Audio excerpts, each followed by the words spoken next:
surgiu de uma maneira muito imprevisível, né? Não era previsto que essa ideia surgisse dessa maneira que surgiu, obviamente. O que ocorreu? Eu, quando assumi o Ministério da Educação, substituindo o Cristóvão, eu estava mandatado pelo presidente para cumprir um determinado programa, né, que era aumentar as instituições públicas de ensino, né, as estatais, em última análise, e fazer um aproveitamento das vagas existentes nas instituições privadas. E, a partir dessa ideia, eu reuni a minha equipe. Meu secretário executivo era Fernando Haddad, que tinha vindo a meu convite do Ministério do Planejamento, para que ele colocasse a experiência dele como acadêmico de alto nível que ele já era. E para também se ocupar muito da gestão técnica do Ministério. E nesta reunião eu disse para o meu grupo, o dirigente lá, qual era a minha missão. E disse a eles que eu iria cumpri-la. Aí a reunião terminou, a gente fez uma discussão em profundidade. Na saída da reunião, o Haddad ficou para despachar comigo. Ele me disse, olha, a minha mulher que trabalha no Ministério tal, não me lembro qual é o Ministério, ela estava inclusive lá no Ministério da Educação já. E ela tem uma visão de como pode fazer isso. Qual é a ideia dela? Eu perguntei. O Haddad disse, utilizar o conceito, né, de filantropia que as escolas privadas ou públicas não estatais, como as comunitárias, né, não cumprem, e utilizar essa necessidade que eles cumprem, abrindo vagas para estudantes de famílias de baixa renda, que serão bancadas aí pelo Estado por um preço a ser combinado. Eu gostei da ideia, eu disse para a Estelinha vir aqui falar comigo, que era a esposa dele, e é a esposa dele. A Estelinha foi lá e me apresentou uma ideia. Eu disse, mas essa ideia, onde é que está? Não, eu apresentei aqui na época do Cristóvão, e o pessoal achou que não era válida. Eu digo, deixa esse material aqui que eu quero ler. Eu li o material aquela noite mesmo. No outro dia, chamei o Haddad e disse, olha, nós vamos propor ao presidente da República que ele institua esse programa. Esse programa é muito precioso. Ele é um programa que permite, olha a expressão que eu usei, a ocupação pelo Estado de vagas privadas que as universidades privadas ou públicas não estatais ocupam segundo a sua vontade e não cumprem a filantropia. Então o Estado tem que interferir nisso e utilizar essa capacidade instalada para colocar os pobres na universidade. O Haddad gostou da ideia e disse, tá, então vamos fazer um projeto de lei. Eu digo, não, o projeto de lei não se apoia. Não se aprova isso. Vamos fazer uma proposta de medida provisória para o presidente. E aí começou a disputa política dentro do governo, porque tinha pessoas dentro do governo que achavam que tinham que ocupar o fundo de garantia para financiar as bolsas. Eu digo, não pode. Vamos desviar o dinheiro público do fundo de garantia para dar bolsa de estudo. Não, o Estado tem que bancar. Até que chegou a um determinado ponto de maturidade, o presidente gostou muito da ideia e nós enviamos uma medida provisória instituindo o ProUni. E aí começou um debate político muito aceso dentro da universidade. E eu fiz todo um processo de articulação com as bancadas do governo, setores do PMDB, setores até conservadores, que representavam, por exemplo, as escolas comunitárias, né, que eram muito desconsideradas naquela época. Nós conseguimos aprovar, mais ou menos por unanimidade, esse projeto. Então, não é um projeto de parceria, na verdade. Foi visto dessa forma por um determinado setor que se afastou, inclusive, do governo, dizendo que isso aí era o Estado esvaziar a Universidade Federal. Embora eu mostrasse para eles que nós estávamos ampliando a Universidade Federal. Nunca fizemos tantas universidades como naquela época. E aí, então, você pacificou toda a posição dentro do partido e dentro do Congresso, e nós aprovamos praticamente por unanimidade. Para que você tenha uma ideia, no primeiro ano, né, nós já colocamos mais, no primeiro ano, nos primeiros 5 anos, mais 3 milhões de alunos de famílias pobres na universidade, hoje já são 8 milhões. É uma revolução na educação superior que eu tenho orgulho de ter conduzido, né, juntamente com o meu fiel camarada de armas, como eu digo, Fernando Haddad.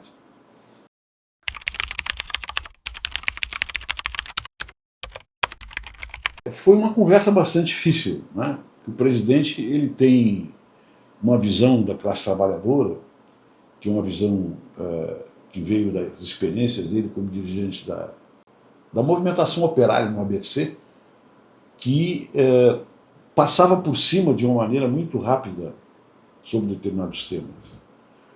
Então, nesse caso, por exemplo, o presidente estava propenso a utilizar o fundo de garantia. Digo, mas presidente, o senhor vai, utilizando o fundo de garantia, o senhor vai tirar o lençol de uma parte da classe trabalhadora e vai passar para outra. Isso aí não é bom do ponto de vista político, porque as suas raízes estão lá dentro do ABC. Tirar aqueles recursos do fundo, inclusive que são utilizados, né, pelos sindicatos para fazer as suas promoções, seu processo educacional, as suas formas de luta e organização sindical, né, através de projetos específicos de formação de mão de obra, por exemplo, né, seria muito negativo. E aí ocorreu um caso bastante interessante. Foi o momento que o presidente decidiu. Eu vinha fazendo diversas conversas com ele, e numa dessas eu encontrei na saída o Maris Guias, que era, naquela época, ministro, não me lembro se da área do turismo, coisa parecida. E o Maris Guias é o dono de uma empresa educacional em Minas Gerais, a Pitágoras, né? Uma empresa muito bem organizada, uma empresa da alta classe média, né, do estado de Minas Gerais, e que tem tentáculos educacionais em todo o país. E eu disse para o Maris Guias, tu tens vagas sobrando lá na tua universidade? Eu tenho um monte de vaga. Mas eu, como eu não faço picaretagem de dar para qualquer um as bolsas, eu tinha que receber uma orientação do governo para utilizar essas vagas, de acordo com as prioridades do governo. Eu disse assim, eu tenho uma ideia para ti. E expliquei para ele o que era o ProUni. Ele disse, mas esse programa é espetacular. Aí, no fim de semana, teve um almoço com o presidente Lula e os seus ministros, pelo menos os ministros mais próximos, na Granja do Torto, onde estávamos eu e o Maris Guias. Aí, no momento de me servir na mesa, eu fui me servir junto com o presidente e disse para ele, olha, eu tenho um aliado importante aí para o projeto ProUni. O senhor quer ouvi-lo?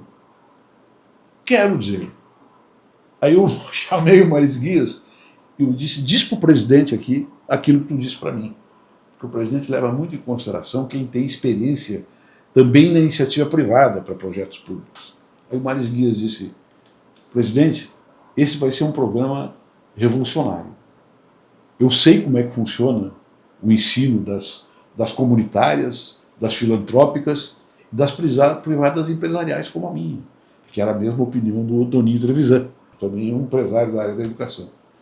Isso vai ser extraordinário, porque as universidades não são obrigadas a ceder esses espaços. Elas vão ceder porque interessa para elas. Né? São vagas que são só despesas hoje, não são disponíveis para a sociedade e não rendem nenhuma remuneração. Daí nós bolamos o conceito, né, de que as filantrópicas quitariam as dívidas que tinham com a União Federal, da filantropia que eles não realizaram, e as outras ofertariam as vagas para se adequar a um novo projeto de aumento de vagas na universidade. Aí o Maris Guias disse para o presidente, então, né, é o seu melhor projeto para o seu governo até agora. Aí o presidente chamou o Palocci. E eu já tinha feito a minha conversa com o Palocci também. Disse, Palocci, isso não vai dar despesa para a Fazenda. Naquela época era muito fechado, né, essa visão das despesas públicas, porque o governo recém estava arrumando, né, as finanças públicas. E o Palocci disse a mesma coisa. Presidente, esse programa é o programa mais revolucionário que você vai ter. Vai semear a academia para os pobres. Aí o presidente tomou a medida para si e fez a medida provisória, que depois foi retificada, foi alterada alguma coisa, mas substancialmente foi aprovada.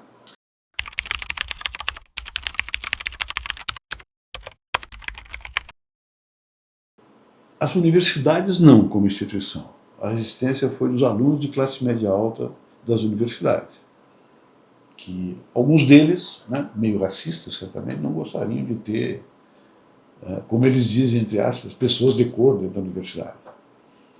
E também de uma elite mais classista, assim, que não gostava de ter pobres como colegas. Isso aconteceu em algumas salas de aula, uma resistência bastante grande. Mas rapidamente isso aí foi superado porque nós mandamos fazer uma investigação técnica de quais os resultados do primeiro ano. E os melhores alunos das universidades passaram a ser os cotistas, aqueles que entravam em cima, né, em cima de ser da escola pública, ser de família pobre e, mais ainda, ser de família pobre e negros, que tinham uma cota especial de entrada na universidade.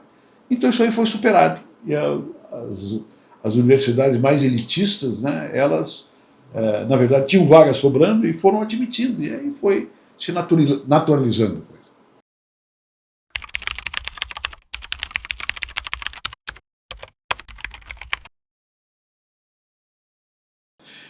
As cotas nós instituímos em dois grandes movimentos. O primeiro movimento foi instituir a política de cotas por dentro do ProUni. Ou seja, naquelas universidades, né, que estavam situadas em estados que tinha 22%, vamos supor, da população afrodescendente, nas pesquisas do IBGE, elas teriam que reservar 22% das vagas para alunos cotistas, para índios, negros, afrodescendentes em geral. Isso aí deu algum problema nas universidades públicas, inclusive. Porque a universidade pública, na verdade, era, naquela época, uma universidade muito elitista. Porque os alunos que passavam na universidade pública eram aqueles que tinham poder econômico para fazer os cursinhos. E daí entravam e saíam muito bem no vestibular. Então eles perderam algumas vagas. Em compensação, os alunos que entraram nesses 22%, aqui no Rio Grande do Sul, por exemplo, eram alunos que depois se transformaram em alunos exemplares, nos melhores e mais importantes cursos das universidades privadas. Porque sabiam, estavam aproveitando uma oportunidade que eles jamais teriam na vida, né? Que era pagar um cursinho caríssimo para chegar a entrar numa universidade pública de alta qualidade, como é a Universidade Federal do Rio Grande do Sul.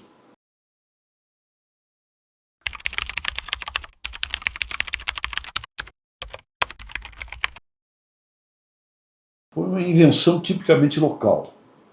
Foi uma arquitetura, né, institucional, política e financeira, que foi bolada dentro do governo Lula, no Ministério da Educação, quando eu estava lá com o Fernando Haddad, né, que era uma ideia que tinha sido, claro que tinha sido feita de uma maneira ainda experimental. O ProUni que entrou não foi exatamente o ProUni que a Estelinha estava pensando. Nós utilizamos o princípio que ela colocou, de utilizar as vagas, né, mediante a compra de espaços privados para o uso do interesse público. Tanto é que isso aí deu um debate muito grande, um debate muito complexo, inclusive. Quando eu fui chamado pela Comissão de Educação para depor sobre o ProUni, que estava sofrendo uma resistência muito grande do setor mais conservador, os deputados mais conservadores, inclusive sem falar com as universidades, iam lá defender a posição contra o ProUni, para puxar o saco dos seus financiadores. Mas daí eles foram vendo que não era bem assim. E grande parte das universidades privadas, todas as filantrópicas, queriam a utilização desse mecanismo. Aí quando eu fui lá dar o depoimento, eu, conversando com a Haddad, para preparar o meu depoimento, eu disse para ele, olha, eu vou defender uma tese arrojada. Eu vou dizer que isso aí é a desapropriação do espaço privado de maneira concertada, de maneira negocial. Esse é o conteúdo do nosso projeto. Tá? É uma desapropriação do espaço privado. Aí o Haddad, que era meio inexperiente politicamente naquela época, disse, tu tá louco, tu vai botar fora esse projeto. Não, eu vou neutralizar o esquerdismo incompetente que está julgando que isso aí concorre com a universidade pública. E foi efetivamente o que aconteceu. Deu um baque muito grande ali na hora, o Estadão veio para cima de mim, a Folha veio para cima de mim, a Globo veio para cima de mim, mas paulatinamente eles foram vendo que era inútil aquela resistência, porque realmente os caras queriam ser desapropriados para cumprir as finalidades que eles se que eles se comprometiam, né, como universidades comunitárias, universidades filantrópicas e até mesmo as universidades privadas que estão incluídas dentro do Sistema Nacional de Educação.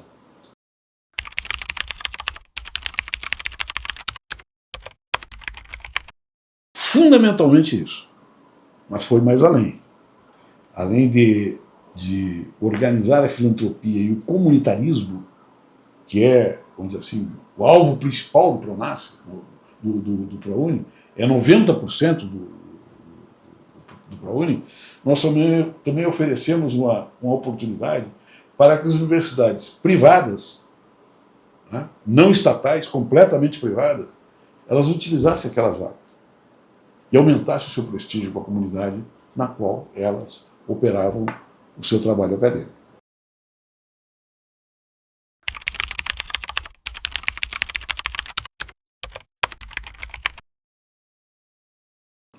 Do ponto de vista só para te dar uma ideia, né?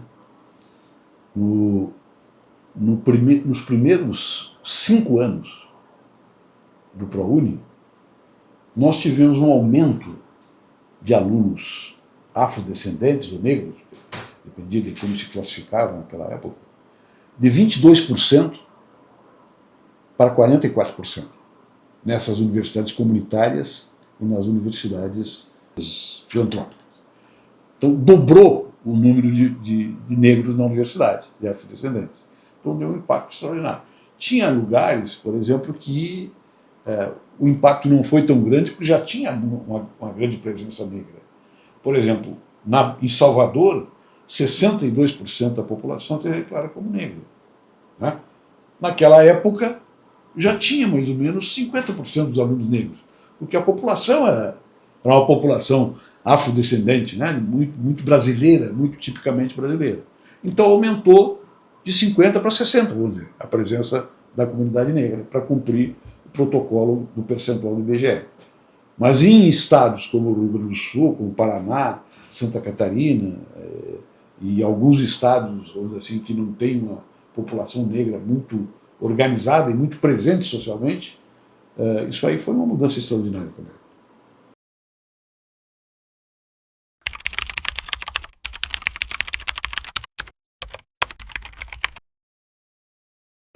Falta muito, na minha opinião, né? Eu vou te dar um exemplo concreto em relação ao Fundeb, o Fundef e o Fundeb. Quando nós entramos lá no MEC, estava pendente ainda o compromisso do governo de instituir o Fundo Nacional de Educação Básica. Nós tínhamos naquela época, já num avanço que houve na época do Fernando Henrique, do Paulo Renato, o Fundo Nacional de Educação Fundamental.